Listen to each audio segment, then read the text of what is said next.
Hello everyone. So today we are going to solve some PYQs of atoms chapter. Physics class 12th का ये chapter है. Start करते हैं question number 1 से. तो क्या दे रखा है, जब एक अल्फा पार्टिकल जिसका मास m है वो मूव करता है वेलोसिटी v के साथ बोम्बार्ड्स यानी कि उसके अंदर मतलब पेनिट्रेट हो जाता है एक हैवी न्यूक्लियस पे ऑफ चार्ज जिसका चार्ज क्या है Ze.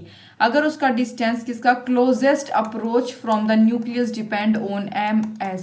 तो जो डिस्टेंस है क्लोजेस्ट अप्रोच का फ्रॉम न्यूक्लियस से क्लोजेस्ट अप्रोच का डिस्टेंस बताना है जो कि डिपेंड करता है m मास पे s. तो क्या होगा, क्या लिख सकते हैं हम इसमें. तो देखो सोल्व करते हैं भाई, काफी इजी क्वेश्चन है ये. देखो अगर मैं बात करूं at closest approach distance of approach, ठीक है, डिस्टेंस ऑफ अप्रोच, तो जो काइनेटिक एनर्जी होगी किसी भी पार्टिकल की वो कन्वर्ट कर देगी, will convert completely into electrostatic potential energy. ठीक है, एनर्जी कन्वर्ट हो जाएगी. यानी कि अब मैं आपको ये लिख के बता दूं. देखो काइनेटिक एनर्जी का फॉर्मूला क्या होता है, हाफ mv². ठीक है, पोटेंशियल एनर्जी का फॉर्मूला क्या होगा हमारे पास, इलेक्ट्रोस्टैटिक पोटेंशियल एनर्जी का फॉर्मूला होता है के क्यू. हम पीछे एक चैप्टर में करके आए हैं ये. ठीक है, तो इसको लिख सकते हैं half mv² is equal to K Q. ये क्यू क्या है, चार्ज या रेडियस. तो इसमें हमने क्या देखा कि जो आर है वो किसके इनवर्सली प्रोपोर्शनल है, m के. यानी कि हमारे पास करेक्ट ऑप्शन, करेक्ट जो इसका रिलेशन आएगा वो क्या आएगा, आंसर हमारे पास आएगा फर्स्ट का ए, 1/m था. ठीक है, नेक्स्ट बात करेंगे क्वेश्चन नंबर 2 की. एक अल्फा न्यूक्लियस जिसकी एनर्जी हमें ये दे रखी, bombards a heavy nuclear target again जिसका चार्ज Ze है. तो डिस्टेंस बताना है क्लोजेस्ट अप्रोच का फॉर द अल्फा न्यूक्लियस के लिए विल बी प्रोपोर्शनल टू. पीछे वाले क्वेश्चन के जैसा ये भी लगभग, पर मैं आपको पूरा सोल्व करके दिखा देती हूँ.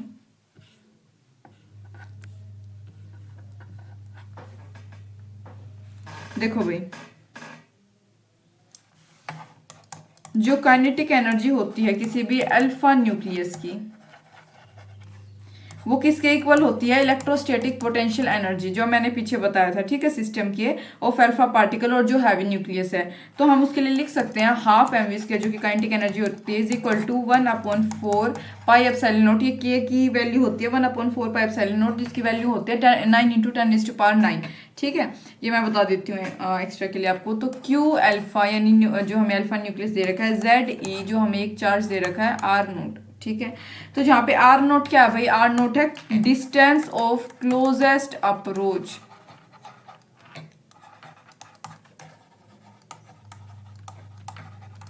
डिस्टेंस ऑफ क्लोजेस्ट अप्रोच है ये. तो हम यहाँ पे लिख सकते हैं, हमें निकालना r0 है, r0 is equal to 2/4 pi epsilon naught Q alpha Ze/mv का स्क्वायर. ठीक है, ये हमने जब आर नोट को बाहर निकाला तो अंदर कुछ वैल्यूज ऐसे आ गई. तो लिख सकते हैं r0 Ze के डायरेक्टली प्रोपोर्शनल है, डायरेक्टली प्रोपोर्शनल क्यू अल्फा के भी, और इनवर्सली प्रोपोर्शनल है किसके, मास के. ठीक है, तो हम क्या कह सकते हैं भाई, इसका करेक्ट ऑप्शन हमारे पास क्या आएगा, इनवर्सली प्रोपोर्शनल टू 1/m. यानी कि देख लेंगे कि मैच कर रहा है. देखो पीछे वाले क्वेश्चन की तरह मैंने बताया था, सेम आंसर है, बस थोड़ा सा जो है फॉर्मूले से आपको आंसर निकालना है. ठीक है, यहाँ पे v4 अगर v² होता तो ये भी ठीक होता, लेकिन दो ऑप्शन थोड़ी ठीक देंगे ये.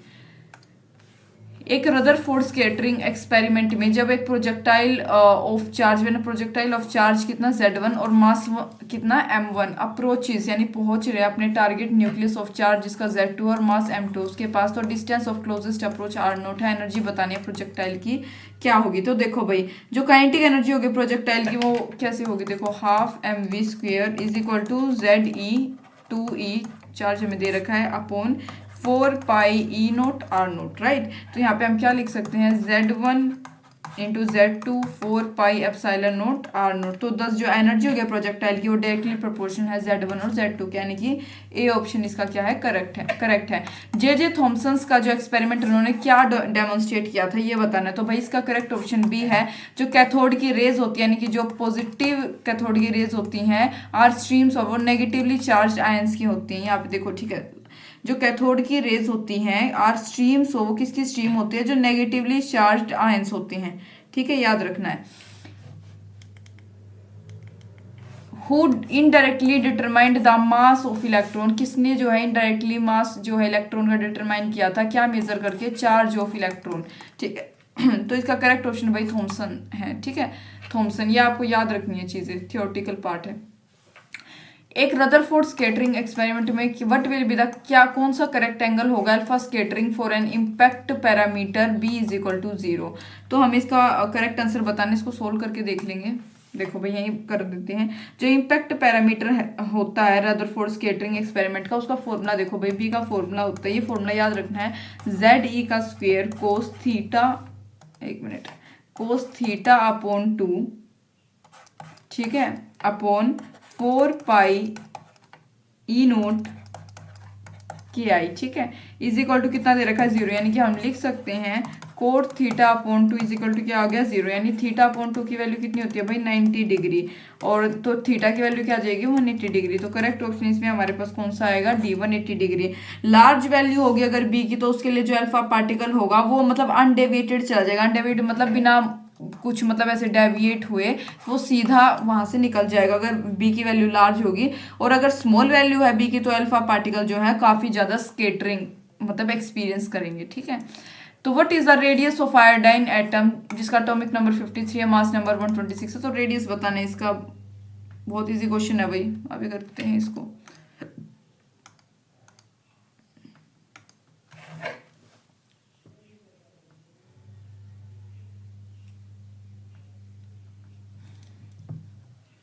थोड़ा सा स्पेस बना लेते हैं। 53 इलेक्ट्रॉन्स जो हैं किसके, in iodine atom are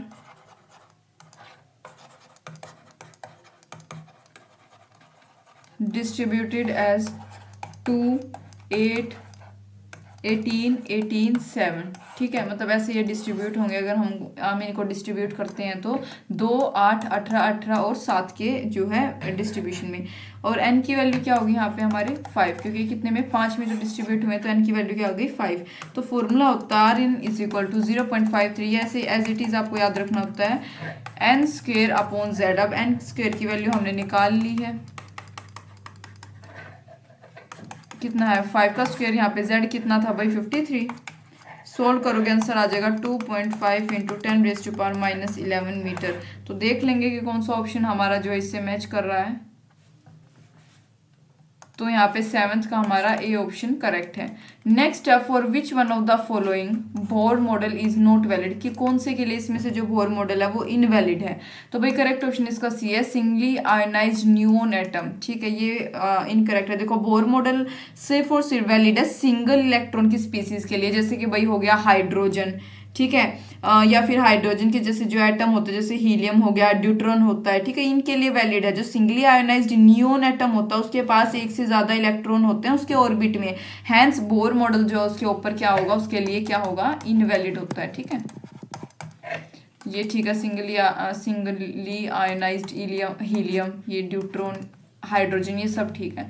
next जो टोटल एनर्जी होगी किसी भी इलेक्ट्रॉन की एक एटम में इन एन ऑर्बिट, वो कितनी है -3.4 इलेक्ट्रॉन वोल्ट। तो उसकी काइनेटिक और पोटेंशियल एनर्जी रिस्पेक्टिवली, काइनेटिक और पोटेंशियल एनर्जी बतानी है भाई, बहुत इजी क्वेश्चन है, अभी सोल्व कर लेंगे इसको। देखो Bohr model of hydrogen atom के अकॉर्डिंग जो रिलेशन होता है काइनेटिक एनर्जी, पोटेंशियल एनर्जी और टोटल एनर्जी के बीच का, वो ये होता है भैया, आपने ये फॉर्मूला याद भी किया होगा, kinetic energy is equal to total energy is equal to potential energy upon 2। ये है भाई रिलेशन, ये याद रखना है, ठीक है, ये याद रखना है। तो काइनेटिक एनर्जी अगर हम देखें तो इज इक्वल टू क्या होगा, माइनस टोटल एनर्जी, ठीक है। तो kinetic energy is equal total energy कितनी है 3.4 इलेक्ट्रॉन वोल्ट, ये काइनेटिक एनर्जी हमें दे रखी है, और potential energy 2 times of total energy होती है, ठीक है। तो यानी कि हम लिख सकते हैं potential energy is equal to क्या आएगा भाई 2 इंटू टोटल एनर्जी, यानी कि 3.4 को 2 से मल्टीप्लाई करेंगे आ जाएगा 6.8 इलेक्ट्रोवोल्ट, यानी कि करेक्ट ऑप्शन इसमें हमारे पास सी है। क्या है हमारा करेक्ट ऑप्शन, सी। नेक्स्ट है क्वेश्चन, जो रेडियस है फर्स्ट परमिटेड बोर ऑर्बिट का फॉर इलेक्ट्रॉन एक हाइड्रोजन एटम में वो किसके इक्वल है 0.51 आर्मस्ट्रॉन्ग की, और उसकी ग्राउंड स्टेट एनर्जी जो है किसके इक्वल है -13.6 इलेक्ट्रोवोल्ट की। अगर जो इलेक्ट्रॉन है एक हाइड्रोजन एटम में उसको हम रिप्लेस कर दें म्यू से, तो जो charges same as electron and mass कितना, मतलब उसका मास कितना है 207, ठीक है। तो फर्स्ट बोर रेडियस और ग्राउंड स्टेट एनर्जी उसकी क्या होगी वो हमें यहाँ पे बताना है। देखो भाई, जितनी ये बड़ी आपको स्टेटमेंट लग रही है ना उतना ये छोटा क्वेश्चन। आपको एक रिलेशन मैंने बताया था, आर इनवर्सली प्रोपोर्शनल होता है मास के, बताया था। और यहाँ पे हमें आर इज इक्वल टू क्या दे रखा है 0.51 अपॉन क्या दे रखा है 207, ठीक है, दे रखा है 207। इसको सोल्व करेंगे तो हमारे पास क्या आएगा, इसको मतलब दैट इज 2.56 समथिंग कुछ आएगा। और दूसरा रिलेशन होता है ई डायरेक्टली प्रोपोर्शनल होता है किसके, एम के, ठीक है। आर तो इनवर्सली और ई डायरेक्टली प्रोपोर्शनल होता है, तो यानी कि ई ऑफ म्यू, अगर हम म्यू की देखें, ठीक है, तो हमारे पास क्या आएगा -13.6, ये जो हमें दे रखा है इनटू में जो हमारे पास 207 हमें दे रखा था 207, तो यानी कि हमारे पास सोल्व करके आंसर आएगा -2.8 इलेक्ट्रॉन वोल्ट, यानी कि करेक्ट ऑप्शन हमारा कौन सा है 10th का डी। 2.56 इंटू 10⁻⁻, इसको सोल्व करोगे तो ये आएगा 2.56 इंटू 10⁻⁻13, और यहाँ पे आएगा -2.8 इलेक्ट्रॉन वोल्ट। तो देखो ये पहला आंसर निकलते ही तो दो ये ऑप्शन एलिमिनेट हो जाने चाहिए, उसके बाद ये आपका आंसर जो है दूसरा उसके ऊपर डिपेंड करेगा करेक्ट ऑप्शन कौन सा है। नेक्स्ट है भाई, जो रेशियो है kinetic energy to kinetic energy की टोटल एनर्जी के साथ जो रेशियो है एक Bohr orbital of hydrogen atom में वो कितनी है वो बताना है। तो भाई काफी इजी क्वेश्चन है। बोर ऑर्बिट जो होता है हाइड्रोजन एटम का काइनेटिक एनर्जी का, उसका देखो फॉर्मूला होता है K is equal to KZE का स्क्वायर अपॉन 2RN। तो टोटल एनर्जी यानी E इज इक्वल टू क्या होता है -KZE का स्क्वायर अपॉन 2RN, नेगेटिव में जाएगा। तो काइनेटिक एनर्जी और टोटल काइनेटिक एनर्जी की रेशियो टोटल एनर्जी के साथ कितनी होगी 1:-1, यानी कि करेक्ट ऑप्शन इसमें हमारे पास क्या है बी। नेक्स्ट जो रेशियो है of wavelength of last line of Balmer series and the last line of Lyman series is, ratio बतानी है वेवलेंथ की, जो बाल्मर सीरीज और लाइमन सीरीज दोनों की जो लास्ट लाइन की वेवलेंथ की जो रेशियो है वो बतानी है हमको इन दोनों में, ठीक है। तो भाई थोड़ा सा स्पेस बना लेते हैं क्वेश्चन को सोल्व करने के लिए।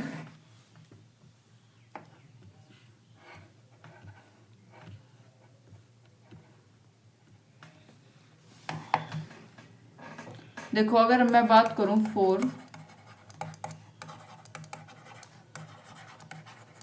For last line of Balmer series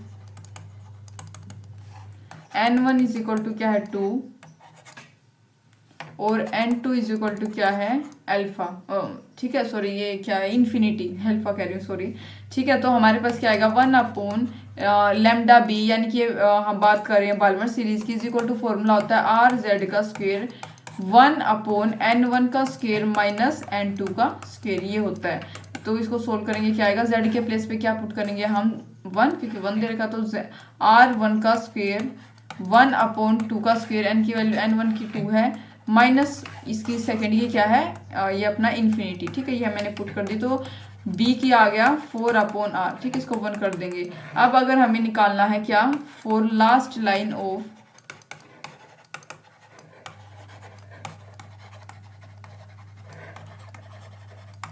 Lyman series के लिए, यानी N1 इज इक्वल टू इसमें क्या है 1 है और N2 क्या है लैम्डा, ठीक है। तो यहाँ पे हमारे पास क्या आएगा सेम यही फॉर्मूला बिल्कुल इसमें पुट करना है, बस यहाँ B के प्लेस पे L पुट करोगे, वही चीजें यहाँ पे लिखोगे। तो L लाइमन सीरीज का आएगा 1/R, यहाँ पे 4/R था, इसमें 1/R, दोनों को कोरिलेट करेंगे, डिवाइड कर देंगे दोनों इक्वेशन को, तो यानी λB/λL is equal to 4/R/1/R, R से R कट हो गया, तो यानी कि हमारे पास क्या आया λB/λL इज इक्वल टू 4। तो करेक्ट ऑप्शन देख लेंगे क्या है 4, यानी बी जो है इसका करेक्ट आंसर है। Given the value of Rydberg constant की वैल्यू दे रखी है 10⁻7, और जो वेव नंबर है last line of Balmer series का एक हाइड्रोजन स्पेक्ट्रम में वो बताना है कितना होगा, ठीक है। तो बोर थ्योरी के अकॉर्डिंग जो वेव नंबर है last line of Balmer series का एक हाइड्रोजन स्पेक्ट्रम में, तो कितना है Z इज इक्वल टू 1 होता है वैल्यू। तो यहाँ पे हम वही फॉर्मूला लगाएंगे 1/λ इज इक्वल टू RZ का स्क्वायर, जो जिससे पीछे अब हमने क्वेश्चन सोल्व किया है वही फॉर्मूला लगेगा यहाँ पे भी, इस क्वेश्चन में भी। तो यहाँ पे आर की प्लेस हमें रिडबर्ग कांस्टेंट दे रखा है, यानी कितना दे रखा है 10⁻⁷, यानी आर होता है भाई ये, ठीक है, रिडबर्ग कांस्टेंट। इंटू में जेड कितना होगा 1 का स्क्वायर, 1/2 का स्क्वायर माइनस 1/∞ का स्क्वायर, आंसर आ जाएगा भाई 0.25 इंटू 10⁻⁷। सोल्व करेंगे तो करेक्ट ऑप्शन इसका हमारे पास क्या आया, सी आता है, ठीक है।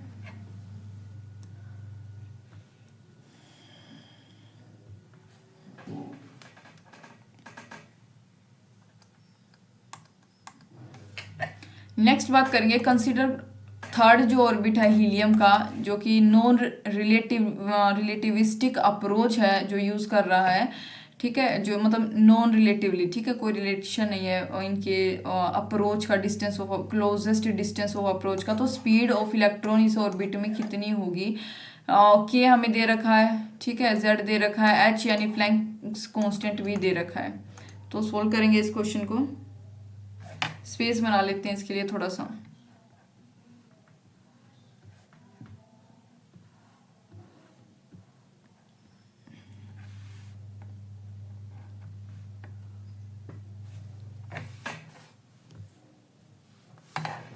देखो भाई, जो स्पीड ऑफ इलेक्ट्रॉन है nth ऑर्बिट में, अगर मैं बात करूँ थर्ड निकालने से पहले हम nth की बात करते हैं, उसका फॉर्मूला होता है Vn = 2π/kZe का स्क्वायर अपॉन NH, ठीक है, क्योंकि हमें यहाँ पे प्लैंक्स कांस्टेंट भी दे रखा क्वेश्चन में, तो हम ये फॉर्मूला यूज करते हैं। तो V = क्या आएगा हमारे पास 2.19 × 10⁶ मीटर/सेकेंड दे रखा Z अपॉन N।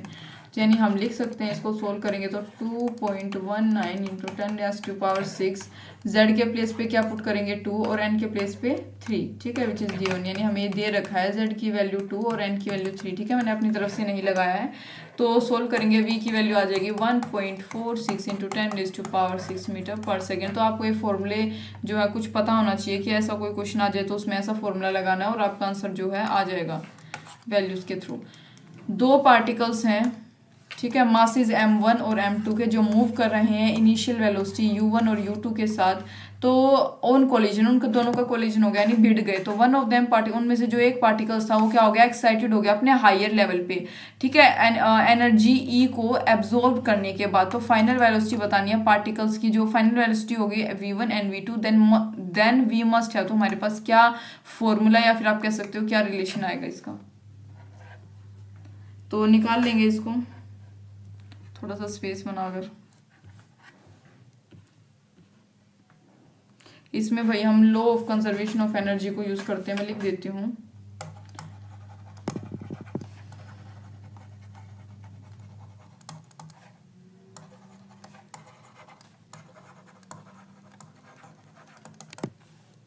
ठीक है, तो देखो भाई, kinetic energy final is equal to क्या आएगा, kinetic energy initial minus excitation energy final. तो तभी निकलेगी ना जब हम दोनों को सब्ट्रैक्ट कर देंगे, ठीक है। तो यहाँ पे हमारे पास क्या आएगा, फिर हम लिख सकते हैं फाइनल को ½ mv1 का स्क्वायर प्लस ½ mv2 का स्क्वायर, v यानी फाइनल, ठीक है, इनिशियल ½ m1u1 का स्क्वायर प्लस ½ m2u2 का स्क्वायर माइनस e। तो हमारे पास आ गया भाई, बिल्कुल सिंपल था, बहुत ईजी क्वेश्चन था, बस law of conservation of energy का जो हमारे पास मेथड है, पैटर्न है, वो यहाँ पे लगाना था। और करेक्ट ऑप्शन यहाँ पे हमारे पास क्या है इसका, बी। ये हो गई भाई, इनिशियल में से माइनस कर दी हमने कौन सी अपनी ये कौन सी एनर्जी है, ये क्या नाम था इसका, एक्साइटेशन एनर्जी, ठीक है, फाइनल में इनिशियल माइनस ये excitation energy is equal to क्या आ गया, ये हमारे पास फाइनल काइनेटिक एनर्जी, ठीक है। नेक्स्ट है 16th question, in spectrum of hydrogen. अगर मैं हाइड्रोजन के स्पेक्ट्रम की बात करूं तो जो रेशियो है लॉन्गेस्ट वेवलेंथ की, जो लाइमन सीरीज में है, to longest wavelength in Balmer series, ratio बतानी है दोनों लॉन्गेस्ट वेवलेंथ की, लाइमन सीरीज की और बाल्मर सीरीज की, ठीक है, वो बताना है। तो सोल्व कर लेंगे भाई क्वेश्चन को थोड़ा स्पेस बनाकर। अभी ये लाइमन और बाल्मर सीरीज पे मेरे पास ये थर्ड क्वेश्चन आया है यहाँ पे हमारे पास, तो थोड़ा सा आइडिया आपको हो जाना चाहिए। देखो, लाइमन सीरीज की बात हो रही है 2 to 1, ठीक है, 2 से 1 पर। तो तो 1/λ L इज इक्वल टू क्या आएगा R, 1 माइनस 1/2 का स्क्वायर, ठीक है, इज इक्वल टू क्या आ गया 3R/4। और मैं बाल्मर सीरीज में बात करूँ, देखो 2 से 1 यानी जो दूसरी लाइन है उससे 1 पर तो ये अपनी लाइमर सीरीज होती है, और 3 से 1 पर क्या होती है बाल्मर सीरीज, ठीक है, ये पता होगा आपको। तो फॉर बाल्मर सीरीज यानी 3 2 2 1/λ B is equal to R 1/4 minus 1/9 is equal to क्या आएगा 5R/36। अब इन दोनों को डिवाइड कर देंगे, यानी delta λL/λ B is equal to क्या आएगा 4/3R 36/5R, ये आ गया is equal to 4/36। 3R R से R कट हो गया, यहाँ पे 4/36 इंटू 5/3, ये आ गया, सोल्व करेंगे आ जाएगा 5/27, ठीक है, ये हमारे पास है। और भाई मैं आपको यहाँ पे एक एक्स्ट्रा चीज़ बता देती हूँ, मैं डायरेक्ट वो आपको ऑर्डर बता देती हूँ, ऑर्डर आप डायरेक्ट याद भी कर लेना उसको। बेशक जो वेवलेंथ होती है किसकी, स्पेक्ट्रल लाइंस की, वेवलेंथ ऑफ स्पेक्ट्रल लाइंस वो क्या होती है, इंक्रीज होती हैं with increase in order of series. देखो जैसे कि ये ऑर्डर आपको याद रखना है, जैसे पी फंड की जो वेवलेंथ है वो सबसे ज़्यादा, फिर क्या है ब्रैकेट वाले की, फिर होती है लैम्डा पाशन सीरीज की, फिर आती है बाल्मर सीरीज, और लास्ट में आती है लाइमन सीरीज, ठीक है। तो ये याद रख लेना आप डायरेक्ट। तो करेक्ट ऑप्शन हमारे पास 16th का क्या आएगा, C 5/27, ठीक है। नेक्स्ट बात करेंगे 17th क्वेश्चन की। हाइड्रोजन एटम ग्राउंड स्टेट पे एक्साइटेड हुआ किसके द्वारा, एक मोनोक्रोमेटिक रेडिएशन जिसकी वेवलेंथ 975 आर्मस्ट्रॉन्ग है। तो नंबर ऑफ स्पेक्ट्रल लाइन बतानी है इन द रिजल्टिंग स्पेक्ट्रम, उस रिजल्टिंग स्पेक्ट्रम में से कितनी एमिट होंगी वो बतानी है हमें, नंबर ऑफ स्पेक्ट्रल लाइंस, ठीक है। तो देखो भाई इसको सोल्व कर लेंगे, थोड़ा सा स्पेस बनाएंगे पहले यहाँ पे।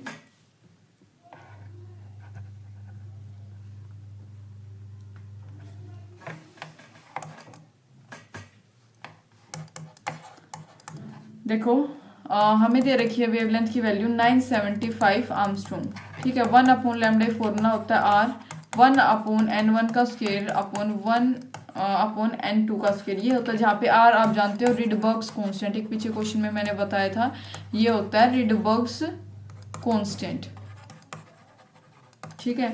तो सोल्व करने पर हमें क्या मिलेगा, n2 is equal to n is equal to 4, ये हमारे पास आएगा, यानी कि n1 इज इक्वल टू क्या होता है 1 होता है ग्राउंड स्टेट पे, राइट। तो देयरफॉर जो नंबर ऑफ स्पेक्ट्रल लाइन होंगी उनका फॉर्मूला होता है हमारे पास ये, तो इसमें हम पुट करेंगे n के प्लेस पे 4, यहाँ पे 4 माइनस 1/2, सोल्व करेंगे क्या आएगा 6 आता है। तो यानी कि आप देख लेंगे कौन सा ऑप्शन जो है इसमें मैच कर गया हमारे, यानी कि जो सी ऑप्शन है 6, यानी कि वो हमारा क्या है करेक्ट है। नेक्स्ट बात करेंगे 18th क्वेश्चन की। एक इलेक्ट्रॉन एन इलेक्ट्रॉन जो एक हाइड्रोजन एटम में जो एक इलेक्ट्रॉन है वो ट्रांजिशन करता है n1 से n2 पे चला जाता है, जहाँ पे n1 और n2 क्या है प्रिंसिपल क्वांटम नंबर है दो स्टेट्स के। अज्यूम करना है कि जो बोर्स मॉडल है वो वैलिड है, the time period of electron in the जो इनिशियल स्टेज में ये होता है स्टेट में is 8 times that in the final, ठीक है। तो भाई देखो इसको सोल्व कर लेंगे, आपको पता है कि t जो है डायरेक्टली प्रोपोर्शन होता है n के क्यूब, यानी कि हम लिख सकते हैं T1/T2 is equal to 8T2/T2, ठीक है। 8 टाइम्स बोला गया तो यहाँ पे क्या आएगा n1/n2 का होल क्यूब, तो हैंस यहाँ पे n1 जो है वो किसके इक्वल है 2n2 के। तो करेक्ट ऑप्शन हमारे पास आएगा, correct answer n1 is equal to 2n2। उम्मीद है आपको जो ये 18 क्वेश्चंस एटम के समझ आए होंगे, काफ़ी छोटा चैप्टर है वैसे ये हमारा इसका। तो thank you for watching।